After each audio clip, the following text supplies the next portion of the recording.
Hi, welcome to Dr. Joe Academy reading and writing class. Before we get started, just to make sure you can see the Google Slides as well as hear me, can you please type 1 in the chat?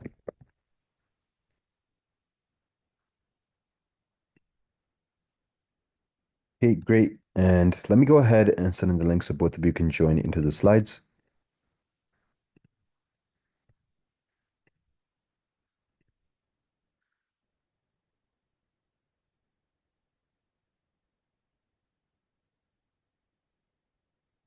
All right, so just to start off with, we're just going to go through 3 of the SAT prep questions before we jump into the rest of today's class, which is going to be much more leisurely. We are going to be taking a look at a short story, but before that, we're coming into a creative writing prompt, which will be led by a literary device lesson. So we'll just start off with these warm-up activities. We'll skip through this. We've went over this multiple different times, and we'll just get started with the first activity. Shannon, can you go ahead and read activity 1?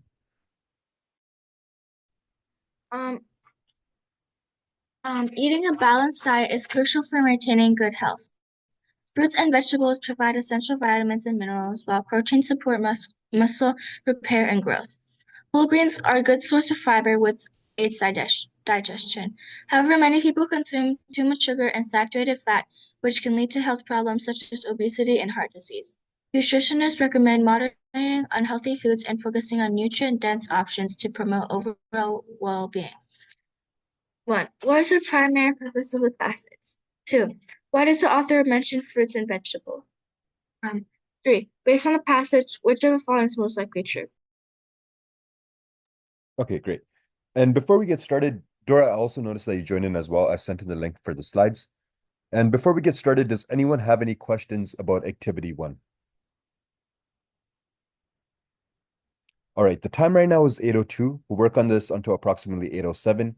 If everyone gives in their responses, we'll take it up as soon as I receive everything.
All right, I did receive everyone's responses. Everything was the same, B, B, C. Okay, everyone did get correct response. So I definitely do see much more improvement. Let's go on to activity 2 and then 3, and then we'll jump into the more leisurely activities for the rest of class. All right, Steve, can you go ahead and read the second activity? Renewable energy sources such as solar, wind, and hydropower are increasingly being adopted to reduce reliance on fossil fuels. These energy sources produce little to no greenhouse gases and can help mitigate climate change. Despite their benefits, renewable energy technologies face challenges such as high initial costs and the need for infrastructure development. Governments and private organizations are investing in research and development to overcome these barriers and expand access to clean energy. What is the main idea of the passage? Why does the author mention high initial costs? Based on the passage, what can be inferred about renewable energy?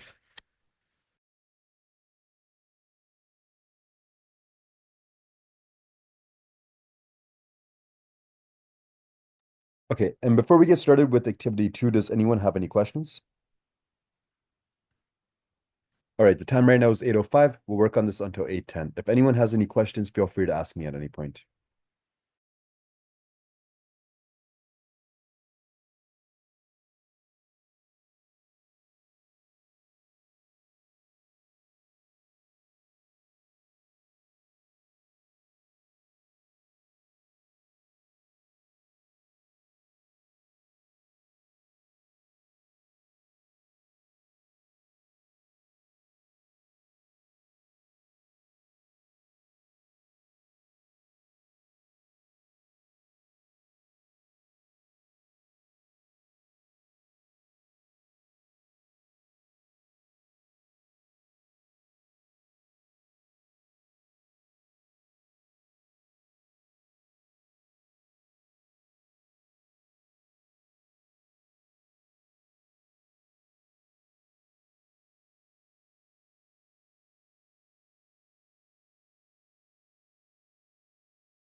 Okay, I did receive everyone's responses. Let me just put in the answers. All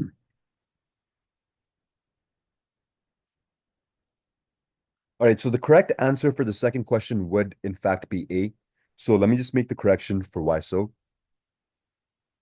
So the reason it will be A to explain why renewable energy adoption is slow is because the mention of high initial costs serves to explain a barrier to the widespread adoption of renewable energy technologies. So let me just write the correct version over here. And then we'll just paste all of this. I'll paste this onto your slide as well, Shannon. So again, the correct answer would be CAB, not CCB for the both of you. And let's move on to activity 3. Dora, can you go ahead and read activity 3? Exercise has numerous physical and mental health benefits. Regular physical activity strengthens the heart, improves lung capacity, and helps manage weight. It also reduces stress, boosts moods, and enhances cognitive function. However, many people struggle to maintain an active lifestyle due to the busy schedules or lack of motivation. Health experts recommend incorporating exercise into daily routines, such as taking the stairs instead of elevator or engaging in fun activities like dancing or sports. What's the primary purpose of the passage? Why does the author suggest activities like dancing or sports? Based on the passage, which of the following is true about exercise? All right. The time right now is 8:10. We'll work on this until 8:15. If anyone has any questions at any point, feel free to ask me.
All right. So the correct answer for the first question would be B. I'm just going to paste in the reason for why right now. Give me a second.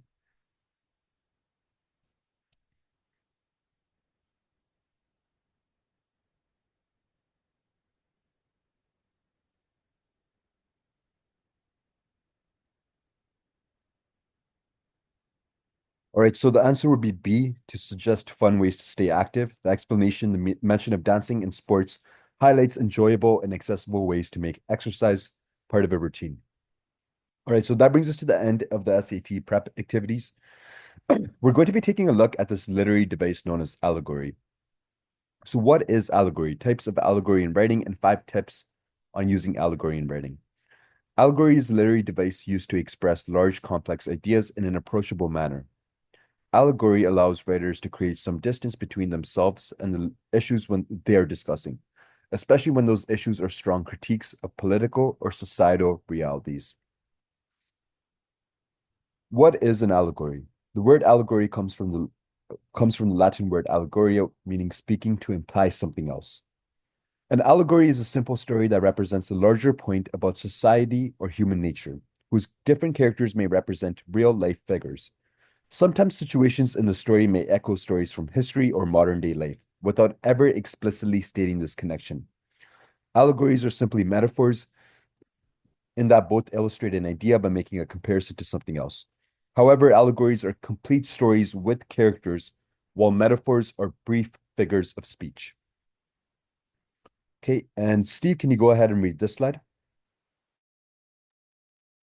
There are several different types of allegory, each serving a different purpose. They include a biblical allegory. Biblical allegory invokes themes from the Bible and often explores the struggle between good and evil. One example of biblical allegory is C.S. Lewis's The Chronicles of Narnia. The lion Aslan represents a Christ character who is the rightful ruler of the kingdom of Narnia. Uh, Aslan sacrifices himself for Edmund, the Judas figure, and is resurrected to rule over Narnia once again. A biblical allegory can also refer to allegorical interpretations of the Bible, which differ from literal interpretations and were popular in the Middle Ages. Classical allegory. One of the best-known allegories in classical literature is Plato's allegory of the cave. In this story, Plato imagines people living in a cave, only ever seeing objects as shadows reflected on the wall from the light of a fire, rather than seeing the objects directly. Plato uses the cave as a symbolic representation of how humans live in the world, contrasting reality versus our interpretation of it. Modern allegory. Modern allegory includes many instances of a phenomenon called allegoresis, which refers to the interpretation of works as allegorical without them necessarily being intended that way. For example, when there is an ongoing debate among readers about J.R.R. Tolkien's The Lord of the Rings series and whether or not the books were written as an allegory for World War I. Okay, and Shannon, can you go ahead and read this slide? What are some examples of allegory in literature? Allegory has been used in literature over hundreds of years. Here are some prominent allegory examples. George Orwell, Animal Farm. Animal Farm is a great example of allegory. It is often taught in high school English classes to introduce the concept. In this farm fable, animals run a society that divides into factions and mirrors the rise of Leon Trotsky and the Russian Revolution. The story can be read as a fable of farm animals running a society, or it can be interpreted as the author's criticism of communism. Edmund Spenser, A Fairy Queen. A Fairy Queen is an English epic poem published originally in 1590. In this poem, Spenser establishes Spenserian stanza. This poem follows several Arthurian knights and explores 12 virtues. However, the poem was widely read as a commentary on the reign of Queen Elizabeth I. Whether the commentary is positive or negative continues to be debated by academics and critics today. Nathaniel Hawthorne, The Scarlet Letter. In Hawthorne's novel set in the 16,000s but published in 1850, Hester Prynne is forced to undergo public humiliation, including wearing a scarlet letter A, standing for adulteress, after she becomes pregnant out of wedlock. The scarlet letter itself is allegorical representative of sin and how society punishes it. The novel can be read as criticism of the hypocrisy of a puritanical society.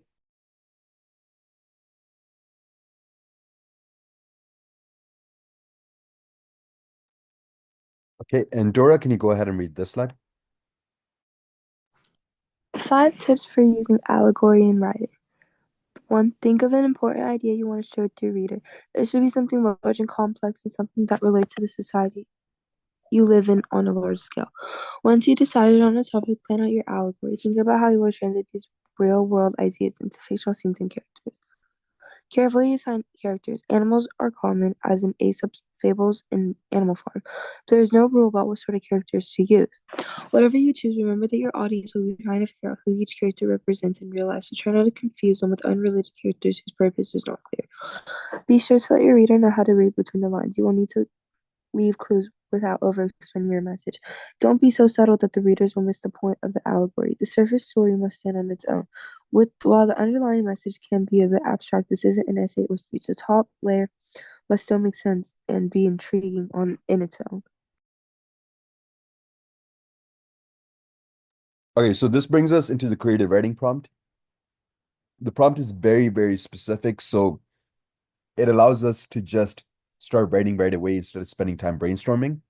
On Christmas Eve, the small town of Everpine is blanketed in an unusual shimmering snowfall that seems to whisper secrets to anyone who listens closely. As the clock strikes midnight, a mysterious figure in a crimson cloak leaves an ancient, unmarked gift on each doorstep, with a note that simply reads, "Open when your heart believes." The next morning, the town awakes to a world transformed, but what they find inside the boxes changes everything they thought they knew about Christmas and themselves. So we'll work on this prompt for 20 minutes. And of course, the main goal is to also include an example of an allegory. Before we get started, does anyone have any questions? All right, right now the time is 8:20. We'll work on this until exactly 8:40. It'll give us enough time to still take it up and move on to the next activity. And if anyone has any questions at any point, feel free to ask me. I'll also be checking up 10 minutes into the activity to see how everything is going.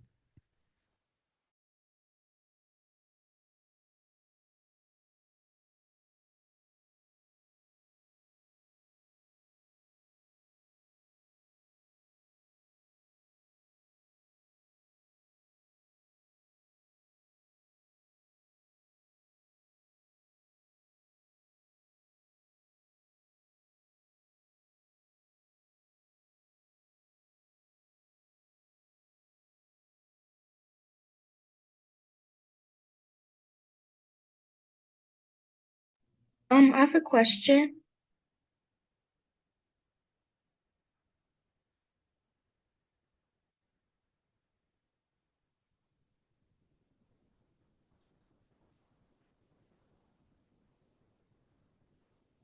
I have a question.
Shannon, do you have a question?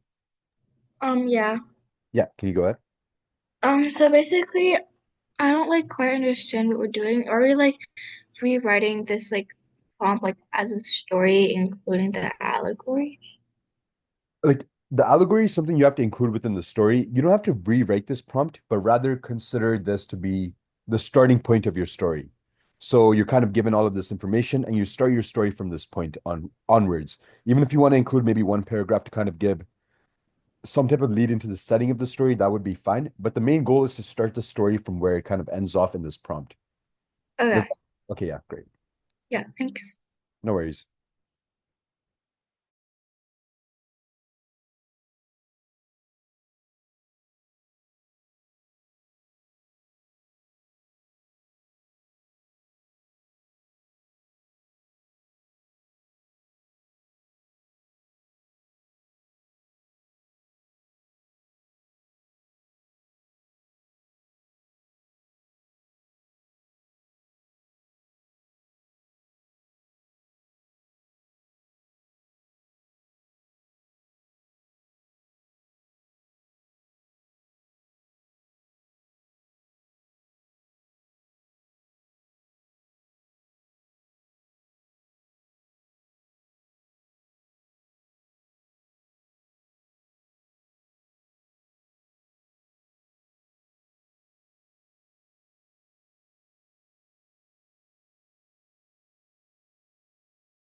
Okay, I just wanted to check in to see if anyone has any questions so far. All right, okay, I think everyone is good working on their story. If you do have any questions, again, feel free to ask me at any point. We do have 10 more minutes until we take up this activity.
All right, the time is about to be 8:40. I did receive a response, so we're going to proceed with the take-up.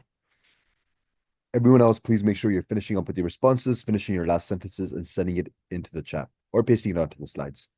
Shannon, can you go ahead and read your response? The next morning, it was cold and snowy, and the town slowly woke up. When they opened their door, there was boxes on their doorstep. There's no the boxes that read, "Open when your heart believes." They wanted to open the box immediately, so they tore it open. Inside was another box, and another, and another. After they cut through thousands of boxes, it finally came to the last tiny box. They opened it, and inside was a little matchbox and some fireworks sticks. They didn't know what it was and how to light it because they'd never been exposed to it before. They brought it outside and spent hours finding how to light the fireworks stick. Soon enough, they finally got it. The fireworks shot up in the sky and exploded. People felt a sudden pang of emotion, and the fireworks exploded into different colors, and the town was full of fireworks that day. It became a tradition to light fireworks every Christmas Eve, and now it brought the town happiness every Eve. Okay, really good job with the response. I just want to go over some points of improvement over here. Oh, give me a second. And everyone else, please make sure you are sending your responses into the chat, please. And all right, let me just go over these points of improvement. So in terms of grammar, there was boxes, should be there were boxes. They didn't know what it was, should be they didn't know what it was. What, oh yeah, the small little correction, it instead of is. The story flow, the thousands of boxes detail feels repetitive, condense it for smoother pacing. Describe the fireworks significance more clearly to tie into the heart believes note. Use of allegory. Clarify the symbolism of the fireworks, for example, joy, hope, or belief, to strengthen the allegorical connection. Vocabulary. Use vivid words. For example, instead of pang of emotion, you could write overcome with awe. Punctuation. Break long sentences for clarity. They brought it outside and spent hours finding how to light it. Instead, you could write, they brought it outside. Hours passed as they figured out how to light it. Especially when it comes to creative writing, it is good to often have a mix of sentences. So rather than have all long sentences, it's good to have some short sentences as well as long sentences. And Shannon, do you have any questions about the provided feedback? No. Okay. And Dora and Steve, can both of you please make sure to send in your responses? The time is already 8:42. Oh, I pasted mine in, but I don't know if it's like showing yet. Yeah, I'm not able to see it. Yeah, for some reason I'm not able to see it in the chat box. Can you try pasting it onto the slides or pasting it into the chat one more time?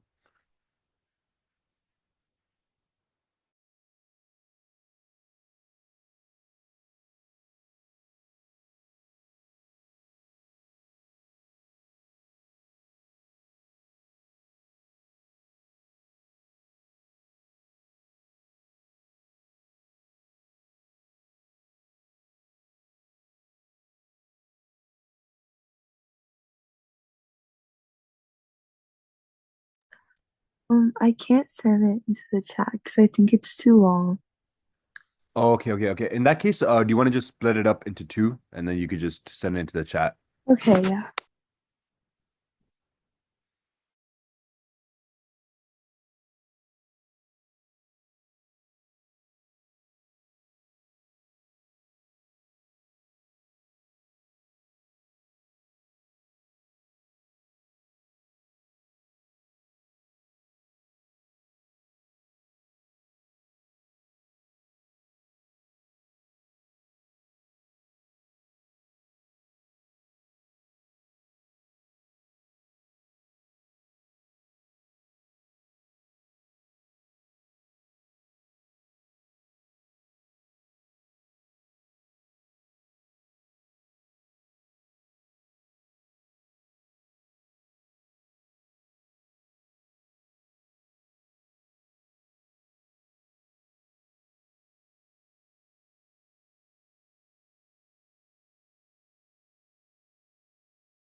Okay, Dora, you could go ahead and read your response. Inside each box, the townspeople find a simple glowing crystal. The crystals reveal the true essence of Christmas, the spirit of giving, love, and community. Each person sees visions of their past, present, and future, showing them the impact of their actions on others. The mayor, who had always been distant, realizes the importance of connecting with the community to strengthen that bond. The baker gains confidence, seeing the joy her treats bring to the people. The children learn the happiness of giving and sharing.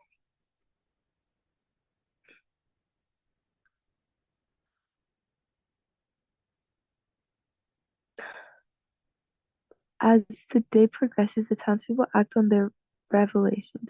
The mayor organizes a feast for the town, the baker bakes extra treats for those in need, and the children create handmade gifts. The town of Everpine, once divided, comes together in unity and love. The mysterious figure in the crimson cloak watches from afar, satisfied that the true spirit of Christmas has been rekindled in Everpine. The shimmering snowfall continues to whisper its secrets, reminding everyone that the magic of Christmas lies not in the gifts they receive, but in the loving kindness that they share. Okay, great job with your response. I just want to go over some points of improvement. And Steve, I still have not received your response. Can you please make sure to paste that into the slides or paste it onto the slides? I mean, paste onto the slides or paste into the chat. And in terms of the points of improvement for this, for grammar, the baker gains confidence seeing the joy her treats bring. To add clarity, this is changed to gains confidence as she sees the joy her treats bring. Story flow. The transitions between characters' revelations feel abrupt. Smoothly connect their realizations to the overarching theme of unity. Use of allegory. The glowing crystals are a strong symbolic element, but their allegory, which should relate back to the Christmas spirit, could be more explicitly tied to the note. Open what your heart believes. Vocabulary. Enhance word choice for emotional impact. For example, reminding everyone that the magic of Christmas lies. Instead, you can write reaffirming that the true magic of Christmas resides. Punctuation. Add commas for readability. The mayor, who had always been distant, realizes the importance. So it's always good to watch out for those punctuation errors. But other than that, Dora, do you have any questions about the provided feedback? No. Okay. And Steve, I still have not received a response. Can you please update me on what's happening? Let me just finish my sentence and I'll submit it. Okay.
Okay, Steve, it's fine if you didn't get to complete your sentence. You could just send in what you have done so far.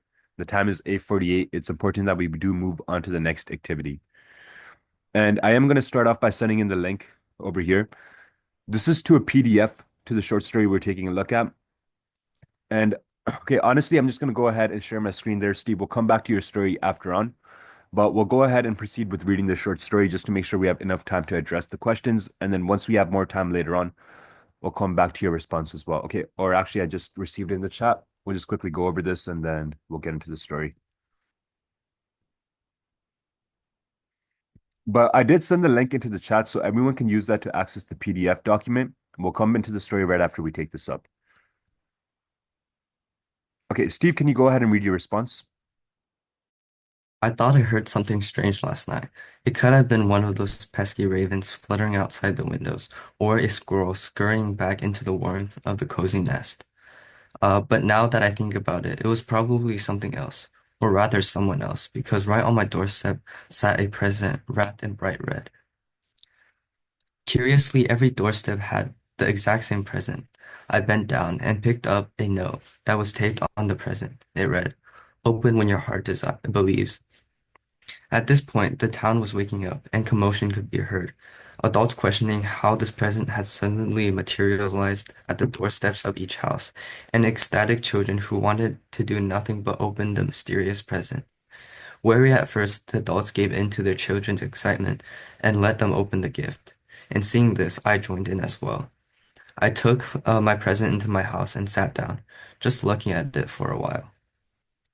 I lived alone and haven't gotten a present since I was a little kid, so I have to admit, I was pretty excited too. Slowly, I opened the gift, unwrapping the ribbons and uncovering the lid. To my dismay, there was nothing inside. I sat back into my chair and I smiled. Really, Christmas is not about receiving gifts, but the giving and spirit that the holiday bestows.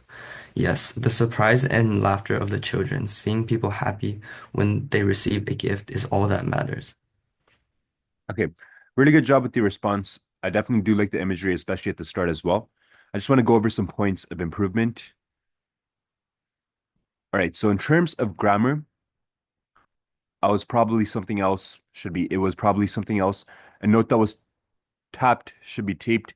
Story flow, the shift from excitement to realization feels slightly rushed. Expand on the emotions as the protagonist opens the box and transitions from dismay to understanding. So just at that very bit at the very end.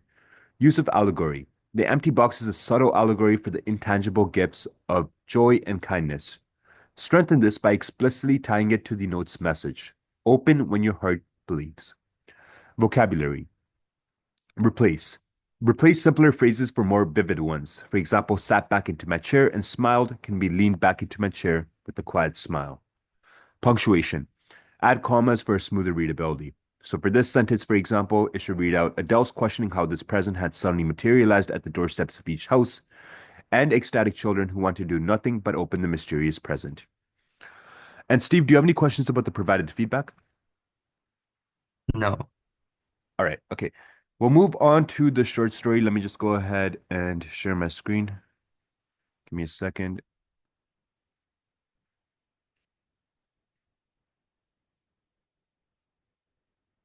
And before we do get into the story, I'll also introduce both of the questions we're working on. We're going to spend 10 minutes on each of the questions. So the first question is, in the gift of the Magi, how do the protagonists sacrifices for each other challenge or reinforce the traditional understanding of value and wealth? Consider the juxtaposition of material and emotional wealth in your analysis. Question 2. Examine how O. Henry utilizes irony in the gift of the Magi to enhance the story's thematic message. How does the irony in the story's conclusion affect the reader's perception of love and sacrifice? And what does this suggest about the complexities of human relationships?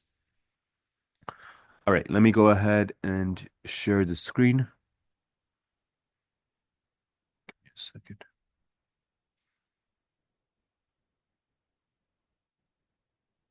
All right, perfect. All right, so this is a story we're going to be reading.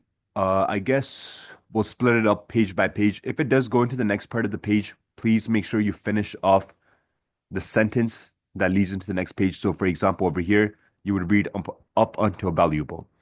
So we'll start off with the first page. Dora, can you go ahead and read the first page of the story? A gift to Maggie. $1.87. That was all. She had put it aside 1 cent and then another in her careful buying of meat and other food. Della counted it 3 times. $1.87. The next day it would be Christmas. There was nothing to do but fall on the bed and cry, so Della did it. But while the lady of her home is slowly growing quieter, we can look at the home. Furnished rooms at a cost of $8 a week. There is little more to say about it. In the hall below was a letterbox too small to hold a letter.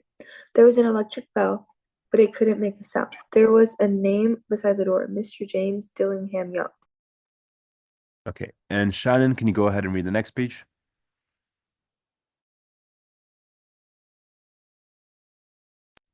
When the name was placed here, Mr. James Willingham Young was paid $30 a week. Now he was being paid only $20 a week. The name seemed too long and important. It should perhaps have been Mr. James D. Young. But when Mr. James Willingham Young entered the furnished rooms, his name became very short indeed. Mrs. James Willingham Young put her arms warmly around him and called him Jim. You have already met her. She's Della. Della finished her crying and cleaned the marks of it from her face. She stood by the window and looked out with no interest. Tomorrow would be Christmas Day, and Joey had $1.87 which to buy Jim a gift. She had put aside as much as she could for months with this result. $20 a week is not much. Everything had cost more than she expected. It always happened like that. Only $1.87 to buy a nice gift for Jim. She had many happy hours planning something nice for him, something unique but enough, something almost worth the honor of belonging to Jim. There was a looking glass between the windows of the room. Perhaps you have seen the kind of looking glasses placed in $8 furniture rooms. It was very narrow. A person could only see little of himself at the time. However, if he was very thin and moved very quickly, he might be able to get a good view of himself. Della, being quite thin, had mastered this art. Suddenly she turned from the window and stood before the glass. Her eyes were shining brightly, but her face had not lost its color. Quickly she pulled down her hair, let it fall to its complete length. The James Willingham Youngs were very proud of two things which they owned. One thing was Jim's gold watch. It had once belonged to his father, and long ago it had belonged to his father's father. The other thing was Della's hair. If the queen had lived in a room near theirs, Della would have washed and dried her hair where the queen could see it. Della knew her hair was more beautiful than any of Queen's jewels and gifts. If the king had lived in the same house with all his riches, Jim would have looked at his watch every time they met. Jim knew that no king had anything so valuable. Okay. And Steve, can you go ahead and read this page? So now Della's beautiful hair fell about her, shining like a falling stream of brown water. It reached below her knee. It almost made itself into a dress for her. And then she put it up on her head again, nervously and quickly. Once she stopped for a moment and stood still while a tear or two ran down her face. A tear or two ran down her face. She put on her old brown coat. She put on her old brown hat. With the bright light still in her eyes, she moved quickly out the door and down to the street. Where she stopped, the sign said, Miss Sofroni, hair articles of all kinds. Up to the second floor Della ran, and stopped to get her breath. Miss Sofroni, large, too white, cold-eyed, looked at her. Will you buy my hair? Asked Della. I buy hair, said Miss Sofroni. Take your hat off and let me look at it. Down fell the brown waterfall. $20, said Miss Sofroni, lifting the hair to feel its weight. Give it to me quick, said Della. Oh, and the next 2 hours seemed to fly. She was going from one shop to another to find a gift for Jim. She found it at last. It surely had been made for Jim and no one else. There was no other like it in any of the shops, and she had looked in every shop in the city. It was a gold watch chain, very simply made. Its value was in its rich and pure material, but it was so plain and simple you knew that it was very valuable. All good things are like this. It was good enough for the watch. As soon as she saw it, she knew that Jim must have it. It was like him. Quietness and value. Jim and the chain both had quietness and value. She paid $21 for it. She hurried home with the chain and 78 cents. Okay, and Shannon, can you go ahead and read this page? I meant Dora. I think it was Dora was supposed to be you or was it- Door. Yeah, Dora, can you go ahead and read this page? Yeah, well, okay. With that chain on his watch, Jim could look at his watch and learn the time anywhere he might be. Though the watch was so fine, it had never had a fine chain. He sometimes took it out and looked at it only when no one could see him do it. When Della arrived home, her mind quieted a little. She began to think more reasonably. She started to try to cover the sad marks of what she had done. Love and large heated giving, when added together, can leave deep marks. It is never easy to cover these marks. Dear friends, never easy. Within 40 minutes, her had looked a little better with her short hair. She looked wonderfully like a schoolboy. She stood at the looking glass for a long time. If Jim doesn't kill me, she said to herself, before he looks at me a second time, he'll say I look like a girl who sings and dances for money. But what could I do? Oh, what could I do with the $1.87? As heaven, Jim's dinner was ready for him. Jim was never late. Della had held the watch chain in her hand, sat near the door where he always entered. Then she heard his step in the hall, and her face was colored for a moment. She often said little prayers quietly about simple everyday things, and now she said, please, God, make him think I'm so pretty. The door opened and Jim stepped in. He looked very thin and he had not been smiling. Poor fellow, he was only 22. With the family to take care of, he needed a new coat and he had nothing to cover his cold hands. Jim stopped inside the door. He was as quiet as a hunting dog when it is near the bird. His eyes looked strange at Della, and there was an expression in them that she couldn't understand. It filled her with fear. It was not anger nor surprise nor anything else she'd been ready for. He simply looked at her with that strange expression on his face. Della went to him. Jim, dear, she cried, don't look at me like that. I had my hair cut off and sold it. I couldn't live through Christmas without giving you a gift. Okay, and Shannon, can you go ahead and read this page? My hair will grow again. You won't care, will you? My hair grows very fast. It's Christmas, Jim. Let's be happy. You don't know what a beautiful, nice gift I got for you. You've cut off your hair? Said Jim, asked him slowly. He seemed to labor to understand what had happened. He seemed not to feel sure he knew. I cut it off and sold it, said Della. Don't you like me now? I'm me, Jim. I'm the same without my hair. Jim looked around my room. You say your hair's gone? He said. You don't have to look for it, said Della. It's sold, I tell you, sold and gone. It's the night before Christmas, boy. Be good to me because I sold it for you. Maybe the hairs in my head could be counted, she said, but no one could ever count my love for you. Shall we eat dinner, Jim? Jim put his hands around Della. For 10 seconds later, looked in the other direction. $8 a week or $1 million a year. How different are they? Someone may give you an answer, but it will be wrong. The Magi brought valuable gifts, but that was not long though. The meaning will be explained soon. From inside the coat, Jim took something tied on paper. He threw it upon the table. I want you to understand me, Dal, he said. Nothing like a haircut would make me love you any less.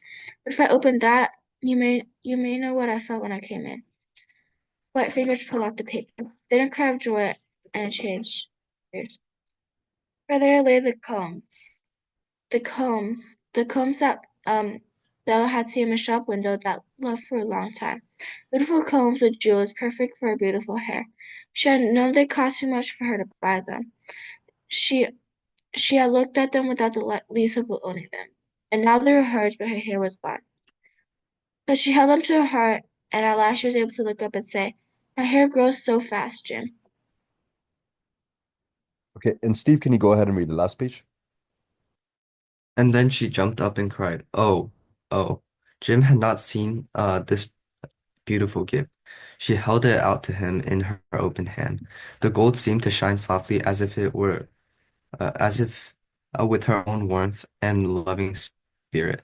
Isn't it perfect, Jim? I hunted all over town to find it. You have to look at your watch 100 times a day now. Give me your watch. I want to see how they look together. Jim sat down and smiled. Della, said he, let's put our Christmas gifts away and keep them a while. They're too nice to use now. I sold the watch to get the money to buy the combs, and now I think we should have our dinner. The Magi, as you know, were wise men, wonderfully wise men, who brought gifts to the newborn Christ child. They were the first to give Christmas gifts. Being wise, their gifts were doubtless wise ones. And here I have told you the story of two children who were not wise. Each sold the most valuable thing he owned in order to buy a gift for the other. But let me speak a last word to the wise of these days. Of all who give gifts, these two were the most wise. Of all who give and receive gifts, such as they are the most wise. They are the wise. Everywhere they are the wise ones. They are the Magi. All right. Okay, so that'll bring us back into the questions. It's definitely a nice little short story for Christmas. Definitely has a good message at the end as well. And that brings us into question one. In the gift of the Magi, how did the protagonist sacrifices for each other's challenge, or reinforce the traditional understanding of value and wealth. Consider the juxtaposition of material and emotional wealth in your analysis. Again, I'm going to resend in the link. I do want you to use direct quotes to support your response. So I'm just going to write used direct quotes to support your response. And okay, the link I sent in will allow you to download a PDF. So please give that a try and use direct quotes from the story to support your response.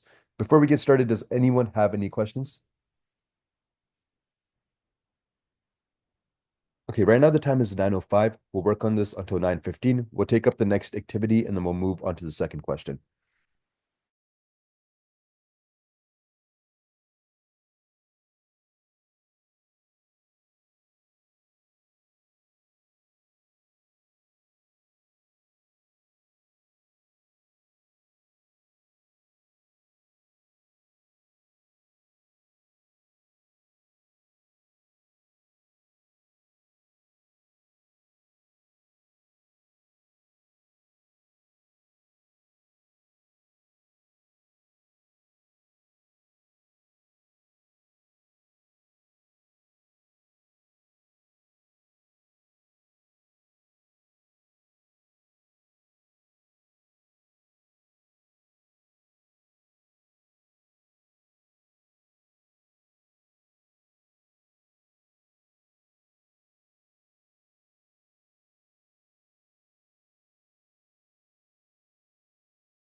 Okay, Dora, you could go ahead and read your response.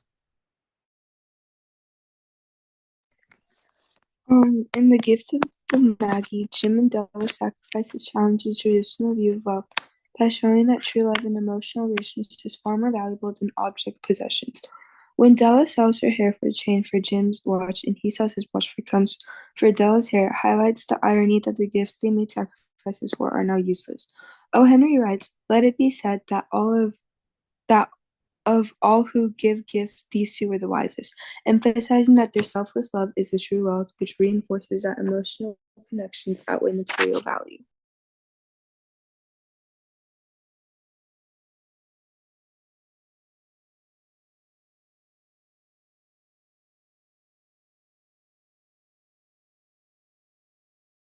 All right, and good job with your response. I just want to go over some points of feedback.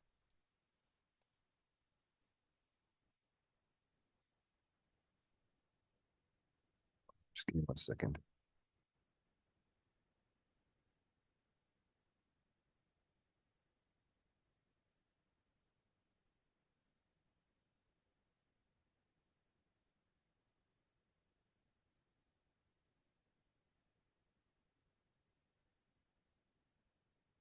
And everyone else, please make sure you are also sending in your responses. And points of improvement, expand on the analysis, elaborate on the irony mentioned, how the useless gifts actually symbolize the depth of their love. For example, discuss how their actions demonstrate that the act of giving itself, rather than the gift's utility, defines value. Vocabulary. Replace object possessions with material possessions for a smoother phrasing. For the conclusion, add a closing sentence to tie back to the broader theme of emotional wealth versus material wealth.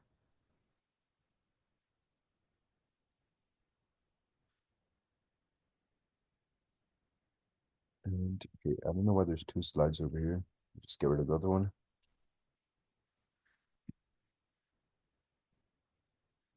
And if we did go over the first question, you can feel free to get started on the second one. I'm just going to go through the rest of these and then I'll give specific time for that. And Shannon, can you go ahead and read your response? In The Gift of Magi, the protagonist sacrifices for each other challenges traditional understanding of value of wealth. The traditional understanding for wealth is that you have to be wealthy in order to buy something. But Della and Jim contradict that because they are poor, but they sold their most valuable things to buy something for the other person. For example, Della sold her hair to buy Jim a chain for his watch, but Jim sold his watch to buy Della a brush. In the end, it slowly works out because they put their prices and worries about wealth aside and have a nice Christmas dinner together. The quote, Della said let's put our Christmas gifts away and keep them a while. They're too nice to use this now. I sold the watch to get the money to buy the coats, and I think we should have our dinner. Shows that love and connections is more valid than money and wealth.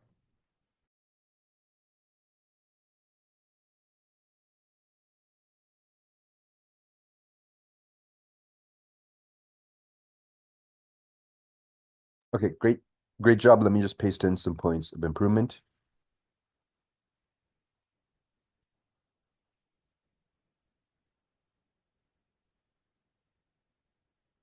All right, in terms of grammar and phrasing, the traditional understanding for wealth is that you have to be wealthy in order to buy something. You can simplify this to traditionally, wealth is understood as the ability to buy possessions. Connection is should be connections are. For your analysis, you can further expand it by diving deeper into how their actions challenge societal norms around wealth and why their sacrifices redefine value. The conclusion feels a bit rushed. Elaborate on how their decision to set aside their gifts reflects the enduring power of their love over materialism.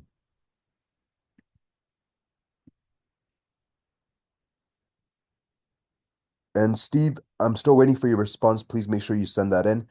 Question 2. Examine how O. Henry utilizes irony in the gift of the Magi to enhance the story's thematic message.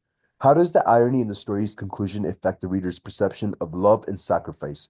And what does this suggest about the complexities of human relationships? Before we get started, does anyone have any questions about the second activity? Okay, right now the time is 9:19. We'll work on this until about 9:29. If you do finish it earlier, please send it in just so we have enough time to take up everything during class.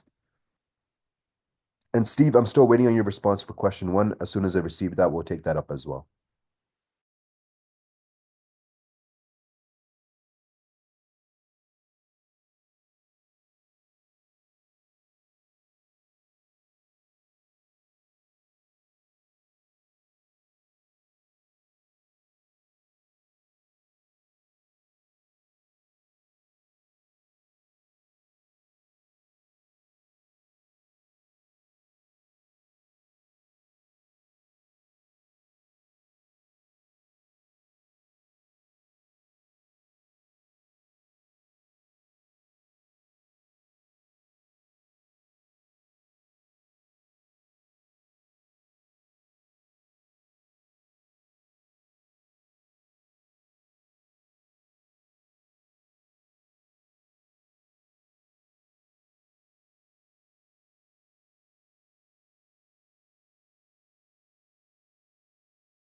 Steve, can you go ahead and read your response? In The Gift of the Magi, the protagonist's sacrifices for each other shows that emotional wealth always overpowers material wealth. As mentioned in the story, Jim and Della were very proud of two things which they owned. One thing was Jim's gold watch. The other thing was Della's hair. As Della only had $1.87 to buy Jim a gift, we can assume that they are not very financially well off, and these two things are their most valuable physical possessions. However, these two characters reveal their abundance of emotional wealth and their value for each other by sacrificing the only material value they owned to buy a thoughtful gift for their partner.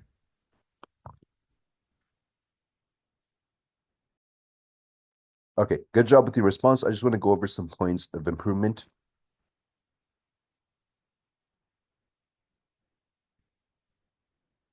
All right, in terms of grammar and phrasing, shows that emotional wealth always overpowers material wealth should be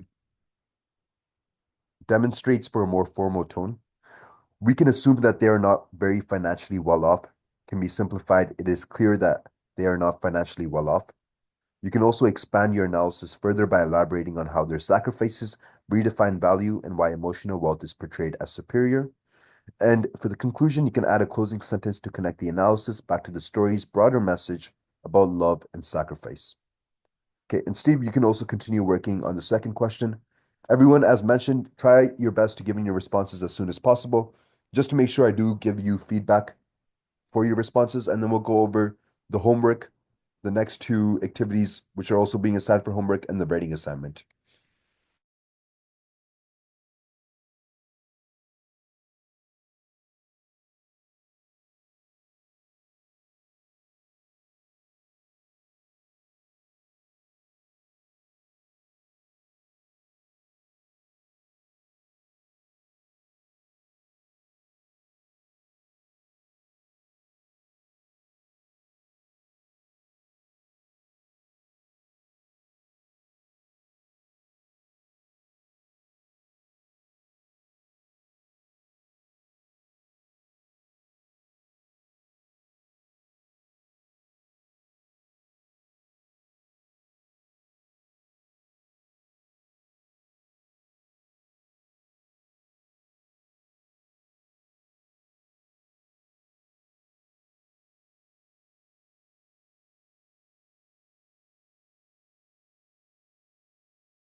Okay, Dora, can you go ahead and read your response? O. Henry utilizes irony in the gift of the Magi to show the depth of love and sacrifice. The twist at the end, where both Jim and Della's gifts become useless, highlights that the real value lies in their selfless actions. When he says, "Of all who give gifts, these two are the wisest," it emphasizes that love is more important than material possessions, suggesting that human relationships are complex and filled with sacrifices. Okay, great job. And just go over some points of improvement. So to further improve this, you can expand on the analysis, explore why the irony is impactful. How does it deepen the reader's appreciation for the protagonist's sacrifices? For example, discuss how their actions redefine the meaning of wisdom and giving. Vocabulary replace become useless with are rendered useless for a more formal tone. Human relationships. The connection to the complexities of human relationships is briefly mentioned. Expand on this by exploring how their sacrifices reflect mutual devotion and selflessness in relationships. And Shannon, can you go ahead and read your response? O. Henry utilizes irony in the gift of the Magi to make the story more descriptive and realistic. He wants to make the story symbolistic and send a message. The message is that love and sacrifice is more valuable than money or health. This shows the complexities of human relationships by describing Jim and Della's relationship where they sold their most valued possessions but other parts didn't end well. They sacrifice their possessions for each other, and that is more important than money. The author says, "Of all who give gifts, those who are the most wise. Of all who give and receive gifts, such as they are most wise." Note that Della and Jim made a good sacrifice to show love of the world. Okay, great job.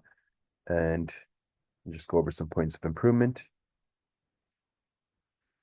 All right, to further improve this, you can expand, first grammar and phrasing. Symbolistic and sending a message should be symbolic and meaningful. Let me just organize this better. Love and sacrifice is more valued should be love and sacrifice are more valued. Expand the analysis. The phrase "it didn't end well" contradicts the positive message of the story. Clarify that while gifts themselves become unusable, their sacrifices underscored the strength of their love. Irony. Elaborate on how the irony enhances the emotional impact of their sacrifices and reflects the unpredictability and depth of human relationships. All right, and Steve, I'm still waiting on your response. I'm just going to go over the homework real quickly. So the primary homework is to complete the remainder of your short story, apply the provided feedback. And beyond that, you can also work on activity 4 and activity 5, just 2 SAT practice questions, nothing too complicated. The main focus should be the writing assignment, which is to explore the commercialism of Christmas. Objective is to investigate the evolving relationship between Christmas and commercialism. For the scope of research, delve into the history of Christmas-related commercialism, including the evolution of advertising, gift-giving, and the economic impact of the holiday season. Critical analysis, discuss both the positive and negative implications of commercialism on the Christmas season. The essay length should be about 1,000 words. Use credible sources and make sure you use citations, and proofread your essay for clarity, coherence, and grammatical accuracy. Before I end off class, does anyone have any questions about the homework or the writing assignment? Okay, I hope everyone has a great week ahead of themselves and Merry Christmas. Happy holidays. Bye. Thank you. Bye. Bye. And Steve, if you have your response, you can just send it in and then I'll just give feedback after class. Okay.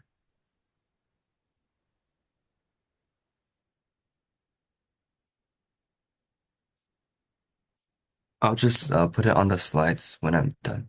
Okay, yeah, that's fine. Okay, take care. Bye.